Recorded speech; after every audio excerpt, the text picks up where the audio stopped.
Hello, this is Don Milne.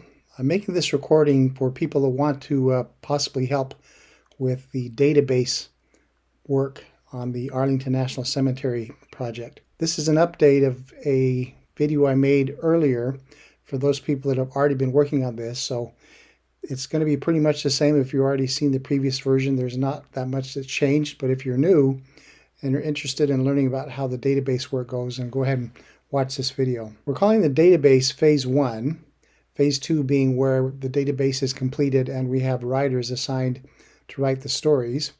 But what we need to do for phase 1 is we start off with these records from 1941 through January of 1946, and it includes non-World War II names. So we need to take out those names, and then we need to add additional basic information. Here's a sample of one of the operations we haven't started on yet. So this still looks like what a operation database looks like from the very beginning. So here, this first line is a good example of a name that doesn't belong. This is Sarah Duffel, and we could actually double check and make sure that this person wasn't in the military when they died. But we would put here in this column, no. And then eventually the director is going to move all the records that have a no in this column and move them over to the excluded tab. So that's part of what the work that our volunteers will be doing. The other part will be filling out all the information that's missing. Death date, notes of interest, service number, branch, rank, unit, cause of death, etc., etc. So these are the main sources we use to complete the Arlington records that we have in our database. I've created a little tip sheet that you can use, and the main sources you'll be looking at are Find a Grave, Billion Graves, Honor States, and Fold 3. This is what the tip sheet looks like. Here's the Arlington database completion tip sheet. Here on the left in the column, these are in green all the information that we already have that we don't need to find. And here in yellow is the information that's missing that we do want to find if it's available. Sometimes the provided information is incomplete. We may have a middle initial, but perhaps we can find the middle name. So we sometimes have a birth date, we sometimes don't. So this are the instructions of what we want to add in that column. And then here are the main resources we can use.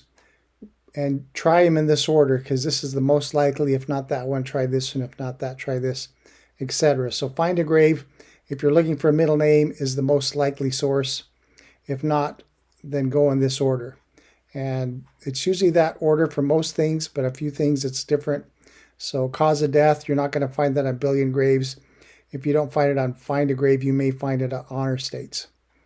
And in the last section, I've added some notes that may apply in that particular search. So let's become a little bit familiar with the information that we're going to be finding on Find a Grave, Billion Graves, Honor States, or Fold 3. So I decided to do a search for this Arthur Rowe to see if I could add more information about him. So here's the Find a Grave information for Arthur Rowe. If you can make this a bit bigger, I'll let you work on that on your own. There's different ways you can make this bigger, and hopefully you can read the information off of the headstone, because that'll give you some of the details that we're missing. If Find a Grave is not available, you could try in Billion Graves. So search for Arthur F. Rowe, didn't turn up on Billion Graves. So that's why that's a secondary choice. You would want to try first on Find a Grave. I did a search for Arthur F. Rowe here, and this does have some information about him. The most useful one is his ID, service number, because we use that for other searches, and I'll use that later. So Find a Grave, this is great information to make sure that the person you're looking at isn't really World War II fallen. If you're able to get a good look at the gravestone photo, you'll be able to find the rank, branch, date of birth, date of death, unit, awards. It'll say World War II on it if it was a World War II fallen. And then off to the side of the photo, you may be able to find middle names, the town they're from, county and state, some notes of interest. It may tell circumstance of death, photos. This is all information we're looking to add to the database. So great details if they have a Find a Grave webpage with these details. Billion Graves you probably won't find as much, but if you do find a Billion Graves webpage for that person, It probably will have a photo of the gravestone, and then you can find the rank, branch, date of birth, date of death, unit, awards, etc. And it'll show if it's a World War II designation. For honor states, this is a great source for the service number, and you'll often find rank, branch, date of birth, date of death, units, and awards, and sometimes a photo. The other thing that we're asking our database researchers to do is to see if we already have a story saved to fold 3. We want to do this because if there is already a story, we want to code it that way so we don't assign someone to write a story when there's already one out there. So after you look for it on fold 3, on the spreadsheet, you'll put one of 3 things. You'll either add the URL because there's a story. That's mostly unlikely, but you may find a few. If there's no story, you'll say no. If there's incomplete information, you'd say show incomplete. So on the spreadsheet, there's a column that says fold 3 story. And that's where you'd add those types of details. Now I said when you're on honor state, it's a good place to find the service number. And the reason the service number is so good to use is you can use that to do a search on fold 3.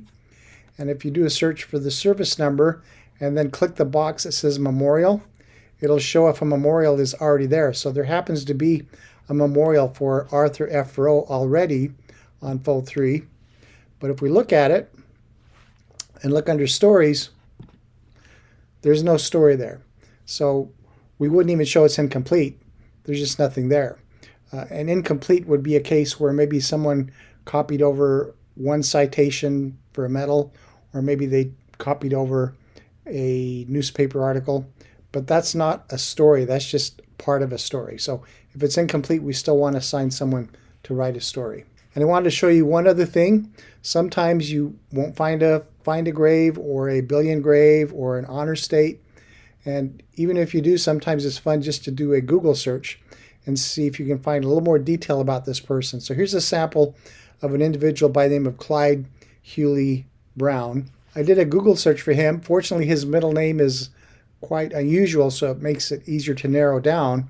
And we find out from the New York Times that he was a physician at the Battle of Okinawa, and he was the chief of arthritis at French Hospital before the war.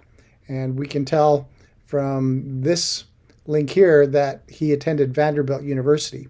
So that might be some useful information that you could use, especially if you can't find details on the other sources. So make sure to do a Google search if you come up blank otherwise.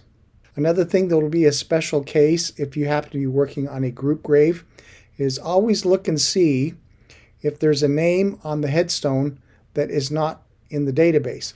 This is an example where that happened. Our database we got from Arlington had Alliston, Chandler, Cooper, and Newton in the database, but we didn't have John Stroud listed. So we added him to the database so he doesn't get left off. So if that happens as a database researcher, if you've been assigned a group grave, make sure that all of the names have a record in the database. Then the last thing to do is report the completed results to the section director, and you can request more names to research. So that's all there is to it. It takes like 2 to 5 minutes usually to do this research on these. We started off with like 14,000 names we have to research. We've done at this point probably 4,000 or so, so we still have quite a few to do. So if you want to help out on this part of the project, just email Don at Stories Behind the Stars, and we'll get you added to our database crew. Thanks again.